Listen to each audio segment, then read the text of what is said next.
Good day, everyone. Today we have a new project. Picked this up about a week ago or so, free. It is a Craftsman chipper, 8.5 horse Tecumseh motor, and a project. So, as you can see, it does have all the parts, minus a few. So what we have, I'll show you guys. This is just my initial look. No carburetor. Carburetor would go right there. Everything else appears to be here. Tank is a bit loose. I'm not sure why. And to make things even a little more interesting, does not have any compression, really. So when I pull on it, there's really not a whole lot of compression there. Now, this motor may have a compression release. So I don't know that yet. I'm going to have to dig into it a little bit. Again, this is just kind of the initial.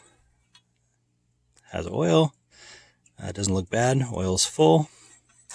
So we'll be digging into this one.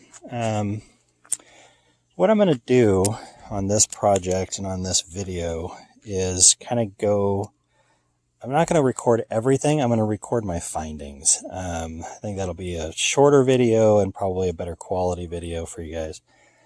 So we'll kind of go through what I'm going to do. But the first thing I'm going to do, of course, is check and make sure there's spark. I know there's no compression. Again, I got to do some research on that. A lot of these motors, 8.5 horse, have the compression release. I don't know for sure this one does. I'll have to, again, look into it. I'll have to buy a carburetor. So the next video, I'll probably have a carburetor in hand, try and hook that up. Really hate to do that initially, because I'll have to pull it back off if that's the case, if I have to go into the engine at all. But that's where we're at. So look forward to finishing this video and getting this running. This is a keeper for me. It'll be one of those that I use here on the farm for, the idea was chip woods for the barns. So what I'm going to do is I've got a ton of wood that we cut down this year, some trees, and I have all the branches still. So the idea, and it's pine. So what I'd like to do is get this running, chip some of the wood, put it in a pile, and use it for our barns, or leave the wood in the pile and just make enough chips for each barn cleaning. So that'll save me a little bit of money. Again, this was free. Posted an ad on Facebook just to see what would come up. This guy had this one. I went and picked it up, and that's where we're at. But tires holding air.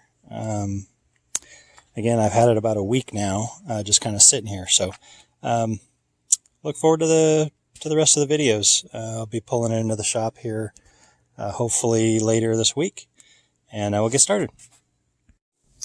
So here we are back on the wood chipper project. And what we're going to do, I'm going to work on it today. What we're going to do is we're going to check a couple different things. As I mentioned, there's no carburetor, there's no air cleaner, which is fine. I did order those, and I have them in hand. So the next thing, really, an engine needs three things to run. It needs spark, it needs compression, and it needs fuel. So we know we don't have a carburetor on it, but we can still check for fuel by putting fuel in the cylinder itself or in the intake. I could do it two ways. We also know we don't have compression because we pulled on it and there's no compression in it, which will be what we're working on today, really. But what I did want to show is we do, in fact, have spark. I'm going to try and catch this, and nobody can really do a very good job of catching the spark. But we're going to do that today. And you can see that it is sparking. It's kind of a dry place. It's kind of dark, which is fine. So we do have spark. So that is the one thing we do have, probably the only thing we have. Like I said, there's no compression in it. So we're going to pull the cylinder head off today. see what we can find. When you don't have compression, you have one of a few things. You either have a valve that's stuck, you have a seat that's bad, typically, or you have a ring issue on the cylinder or on the piston itself. You typically have 3 different piston rings, scraper ring, and then a couple of compression rings, and you got to check gap on those. We may not do that. I have a feeling we either have a stuck valve or we have a bad seat. If we have a bad seat, hopefully we can go and restake it. When engines get hot, the aluminum expands on the cylinder head. The seat is typically a harder material, typically steel. So what you end up having is the cylinder will expand, the cylinder head will expand at a quicker rate than the seat, and the seat will come loose. So that's probably what we have here, I would imagine. But we'll take it apart and take a look. I'm not going to waste you guys' time with taking it apart, so I will come back to this video when I get the head off. But so far so good. We do have spark. I did, just for fun, put fuel in here and see if it would just kick over, and it doesn't. So we're going to have to go from there. So come back to you guys in a little bit and I'll show you what I find. I got the head off, so I wanted to show you guys what I found or didn't find. In the process, I broke a bolt on the exhaust side. So this is the exhaust on the right, intake is on the left. So while we have this apart, show everybody how this works. If I can do this. So piston, of course, is in the center. That goes up and down. The right valve will be the exhaust. Left valve will be the intake. So right now we are at top dead center. Cylinder's going down. Actually, we're not at top dead center. Let me spin this around. All right, so here is top dead center. What we have, you have 4 different strokes, 4-stroke motor. So the first stroke is the intake. You can see the intake valve go up. Let's see, right there. Intake valve goes up as the piston goes down. That draws in fuel air mixture.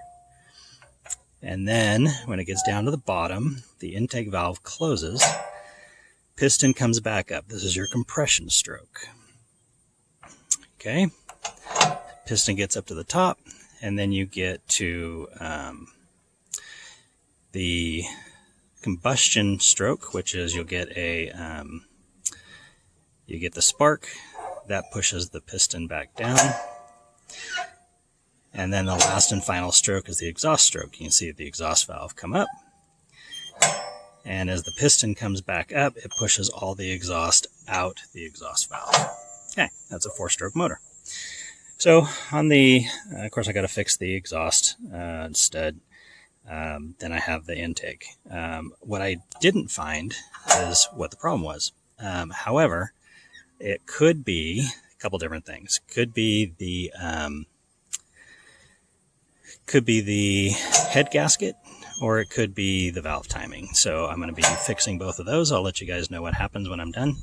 I got to order a new head gasket. This one came apart, and we'll see what we get. I'll come back to you guys when I get the new gasket, and I will also go through the valve adjustments for you. We'll make that part of this video also. So hopefully you guys can learn a little bit, and I enjoy doing it. So come back to you guys in a few. All right, here we are again. I want to show you guys the progress. So what I did was I cleaned this up, got a new gasket, new head gasket, so this is all clean.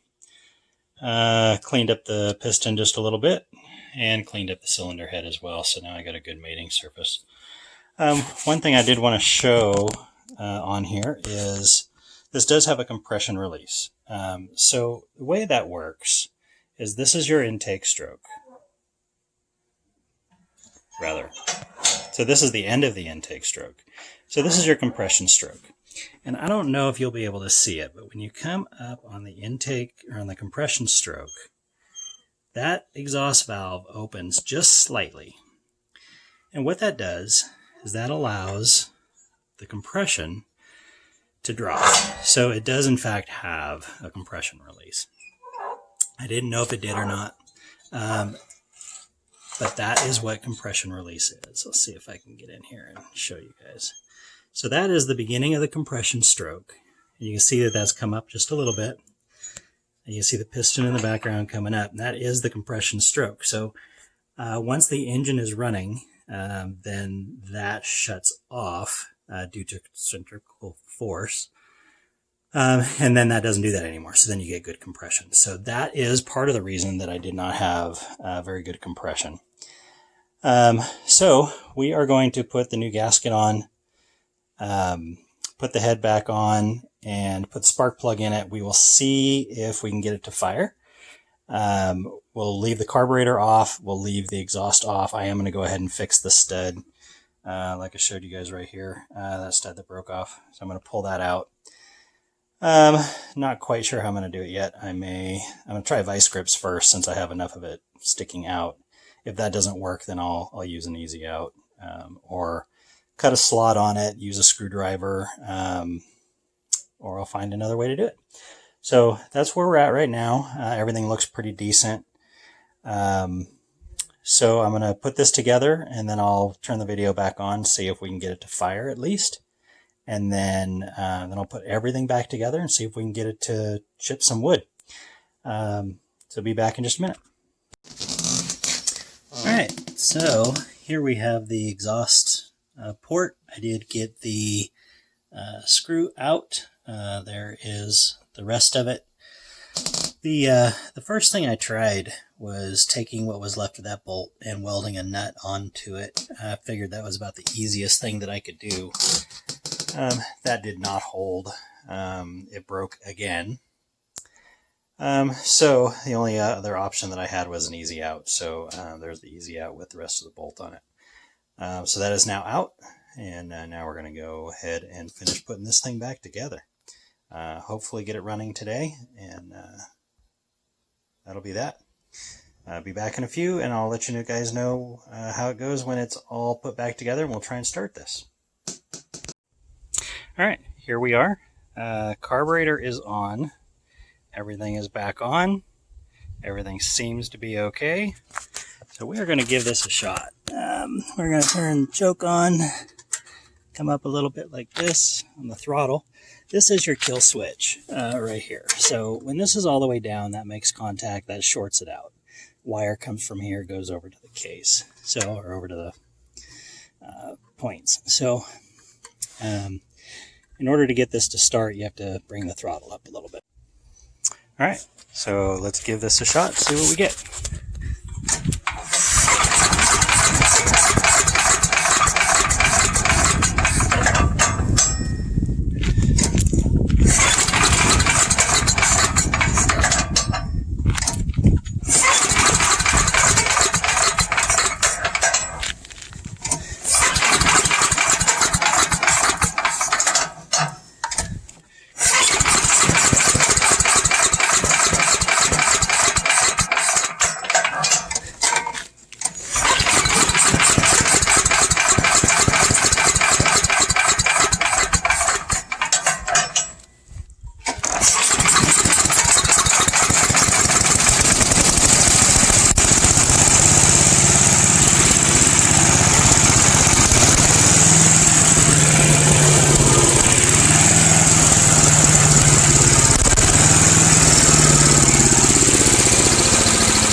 Alrighty, so she starts. Took a few pulls. Of course, no gas going to the carburetor yet. I mean, I had to fill it up. I didn't put a whole lot of gas in there. I believe that surging was probably that. As you can see in there, just a tiny bit of gas. I didn't want to put a whole lot of gas in case I had to drain it back out. So there we go. She runs. Tire is still flat. I'll have to look at that. And we'll come back to it. Thanks, you guys. Hi, all. So after getting this running yesterday, we tried putting a branch in the chipper, and of course, blade needs to be sharpened. So what we're going to do today, we're going to take this. You can see right there is one of the blades. That's the chipping side. And then over here on this side, if I rotate it around, and be careful if you do this, please. These little fingers are what kick it through. They just free rotate.